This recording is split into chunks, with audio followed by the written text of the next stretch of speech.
Yeah. What it is and what it do.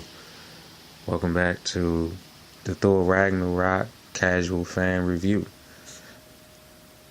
That didn't rhyme on purpose, but we're gonna go with that. So, I saw Thor Ragnarok actually on Friday. I saw that Cine Bistro.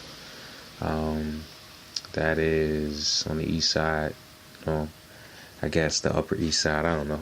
You know what I'm saying? But it's a nice restaurant in Baltimore. And it's expensive, but the drinks were nice, the food was okay, so it was worth it. We saw the 3D experience, and here's how I felt about the movie. On Twitter, I put that I gave it out of 10. I gave it a 7, and it was just because it was a decent movie for me, and it's true. I took my lady, and she fell asleep twice. When she was awake, she was laughing, she was into it, but it did kind of drag on. Now, my problem with it, honestly, wasn't that the length. It's come to be expected with Marvel movies now that they're going to be kind of long. Ant-Man and such, like Ant-Man especially, didn't need to be that long. But it's just coming to be expected. So you go in, knowing that they're going to kind of drag this out for one reason or another. But I more or less feel like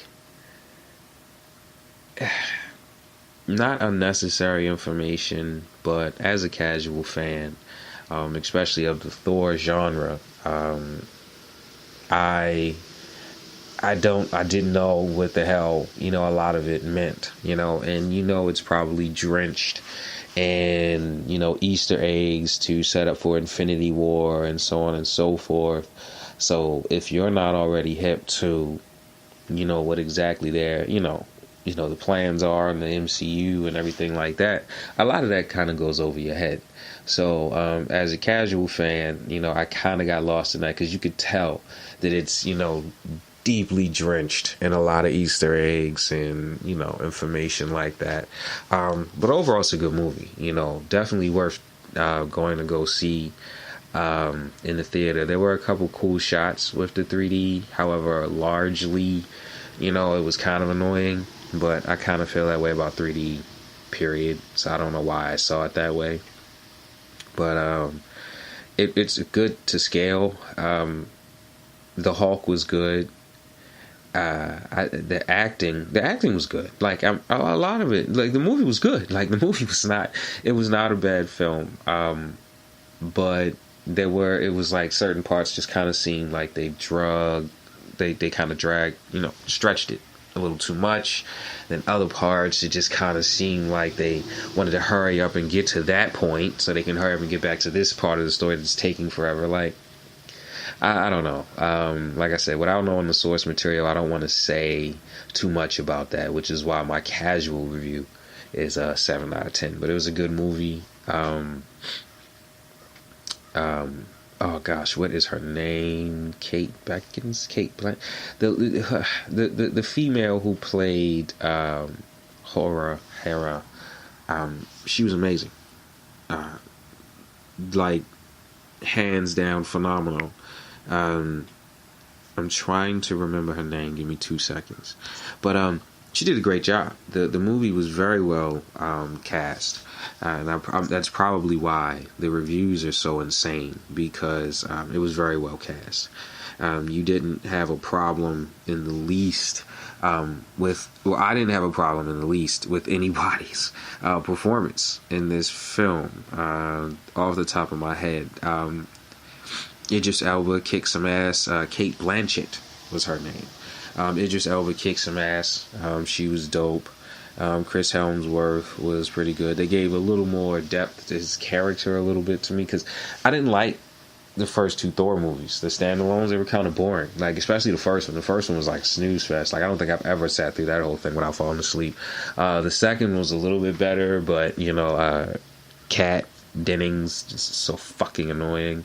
So I'm glad they severed that. They made sure to cut that tie with his girlfriend or whatever, with old V from Vendetta, and because she, because that dynamic just never really worked on screen, and she came with Kat Dennings, and Kat Dennings is fucking annoying. I'm sorry, I didn't used to think that until Thor and Two Broke Girls, and I just can't stand her anymore. Carl Urban did a great job as the executioner. Again, Idris Elba kicked some serious ass. Tessa Thompson was good. I'm not all the way sold on her still yet as an actress, like as far as like the dynamic roles that she gets. I'm overjoyed that she's landing these roles, not just because of her ethnicity, but because she's a female, and she's out here swinging, jabbing, and throwing punches, and she's done a wide range of roles just in as many years. So I don't think Tessa Thompson gets enough respect as an actress, and if she does, she should probably get more, and if she gets plenty, then it's very well deserved. Again, casual fan. Jamie Alexander did good. Anthony Hopkins, always amazing. Jeff Goldblum was funny. Good movie. Like, Tom Hiddleston, of course, goes without saying. Good movie. Very, very, very well scripted. For the most part, I don't know, it just was decent, like I can't say any more about it than it was decent. Like, I don't want to give spoilers and give away plots and stuff like that, but it was just decent. If you've already seen it and you listen to this podcast, please give me some comments. Give me how you felt about it, and you can do spoilers. I don't care if you spoil it in the comment section, but I would definitely go see it though. It's at least worth the price of admission if you're into MCU, and if you're ready to finally see a good Thor movie. You know what I'm saying? Like, I'm sorry, but I thought the other two sucked. I'm not gonna, bullshit. They weren't good, to me at all. So, like, they don't get rewatches. They are not in the DVD collection. Like, even when they are in the dollar bin and they put them joints together, I won't get it. Nah, man, this was a good one. This one I would probably grab. The after credits, I only stayed. I don't know how many it is. Again, casual. I don't know how many it is. I'm pretty sure it's more than one. I only saw the one, and it was Thanos' ship, and it was enormous, which was kind of funny to see. But well, that was a spoiler. But whatever. So Captain Hindsight would like to say, spoiler alert. Stupid on me. Sorry, give me one. All right. But nah, definitely worth going to go see in the theater. Funny. Tessa Thompson has really good moments in it. Like I said, it's just me. She's awesome. Like, she's awesome. She can act. She's great. She's a great actor. You know what I mean? She's awesome. Like, I don't want to take anything away from her. It's just my personal shit. I don't know. She was in Westworld too, and I don't know. Maybe it's because I didn't like her character in Westworld. I'm like pushing that on her person. You know what I mean? Like, I'm just too deep into that particular character that I just can't get with her right now. I gotta get that season out of my system. She won't be back, but still, she was kind of irky. Shout out to anybody that likes Westworld. Shout out to anybody that dug that. Can't wait for that season to pick back up. Which also actually had Anthony Hopkins in it, so they're both Westworld family before they came over. Well, before she came over to the MCU. But yeah, good movie. Like I said, I still give it a 7 out of 10. I've had time to sit on it. It's now Sunday, so I've had time to rest on it. And I still give it a 7 out of 10. Even the people that I know that are deep into MCU, I told them I saw it. They were like asking me all these questions. I was just like, it was okay. I didn't know how to answer it. So I just keep saying, the fanatics, you got to go see it and holler back. Like the people that I know. Talk to me, I'm from the 80s, so yeah, I just say holler back, I thought that was still cool. So excuse me if it wasn't, but yeah, it's like, I don't get likes now, that's really gonna fuck my shit up. Like, this nigga said holler back, like, nah, click. Give me another one. But yeah, so talk to me, you know what I mean, all the true fanatics, because it's I want to know. I'm gonna do a little more research and maybe come back with a part 2, after having been educated. Casual fan review, you know what I mean? But yeah, that's a wrap on that. Nothing else to really say.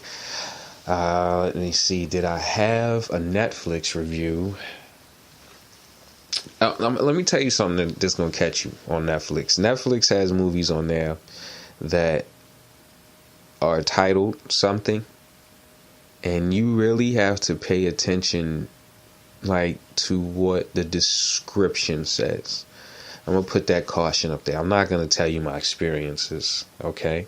Because I don't want to put you in that direction so you can go find these movies and figure it out. But I will say that you have to pay attention to what's in that description, son. Because these foreign films, bruh, they go off. And they go off from the opening sequence.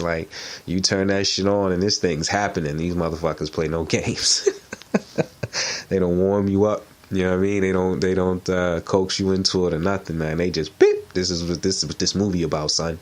You gonna watch this and it's 3 hours.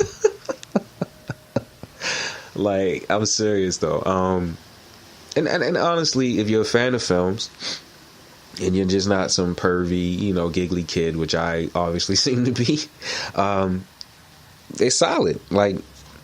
Cinematography, scores, believe it or not, good movies, solid films. You know what I'm saying? The sexuality that I'm eluding, that I'm talking about right here, is not as important as the films go on. So I will say that I like movies, so I do I try to get past certain parts. If something's nauseating or something's uncomfortable, that's usually to put you in the frame of mind to understand the overall tone of the film.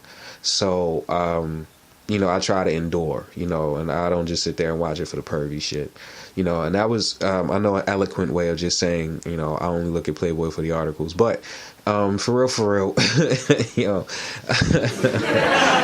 if you get a chance to, peruse, your late night Netflix, because they come in all packages. It'll just say, because you watch romance movies, and then, or because you watch something, one of these films will pop up, and I'm telling you, it'll take you for a spin. But if you can endure some of them, I've only seen 2.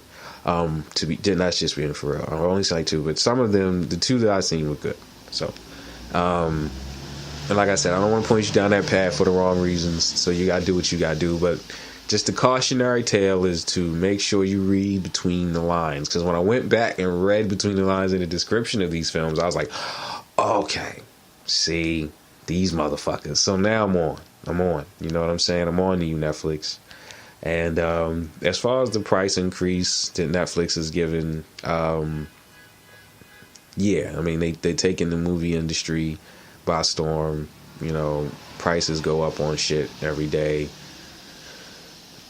It's just what it is. I know if they don't put Bob's Burgers back on this motherfucker and start updating Archer, a little bit faster than they've been doing, and if I don't get some King of the Hill action pretty soon, yeah, I might be wrapped up on that too. You know what I mean? I'll jump in from month to month, peep my shows, Orange is the New Black, and so on and so forth, and then jump right back out. You know what I mean? Damn that. I'll pay $14 to watch a couple seasons real quick and then jump back out. You feel me? But I'm out. Appreciate you stopping by.